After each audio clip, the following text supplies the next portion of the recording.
Je vous l'annonçais en titre, le bras de fer entre le syndicat des professionnels de la presse et l'autorité de régulation des télécommunications se poursuit encore après 2 mois après les restrictions contre certains médias du pays, alors que l'ultimatum du SPPJ est arrivé à terme hier dimanche.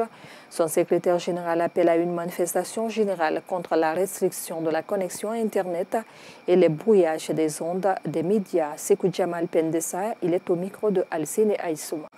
Chers Guinéennes et Guinéens, votre droit à l'information et à la connectivité est bafoué depuis bientôt 2 mois. Le SPPG a malheureusement constaté que les ennemis de la presse n'ont toujours pas pris conscience de la gravité de leur acte et ses lourdes conséquences sur la vie des Guinéens pour qui ils n'ont aucun respect ni pitié. Au lieu de libérer les radios et télévictimes, les autorités essaient plutôt d'obliger l'ensemble des médias du pays à changer de ligne éditoriale en interdisant toutes les émissions politiques et interactives dans leur grille de programme. Le SPPG appelle le peuple de Guinée à la résistance contre ceux qui veulent continuer à voler les deniers publics sans qu'aucun journaliste ou média indépendant ne puisse enquêter et dénoncer leur gestion malsaine. Cette résistance se traduira par une série de manifestations générales dont la première est programmée pour le 18 janvier 2024. Minutieusement préparée pendant notre pause d'observation, l'opération dénommée déferlement humain sur Conakry est soutenue par beaucoup de structures de jeunes, dont une cellule universitaire composée d'étudiants déterminés à lutter dignement contre ceux qui veulent compromettre leur avenir dans un monde où le savoir et les opportunités se trouvent essentiellement sur Internet. Déferlement humain sur Conakry consistera pour les citoyens dignes de ce nom à se rassembler massivement dans les grands ronds-points et carrefours de la capitale, mais aussi dans les communes urbaines de Conakry et de Brika de 9h à 15h.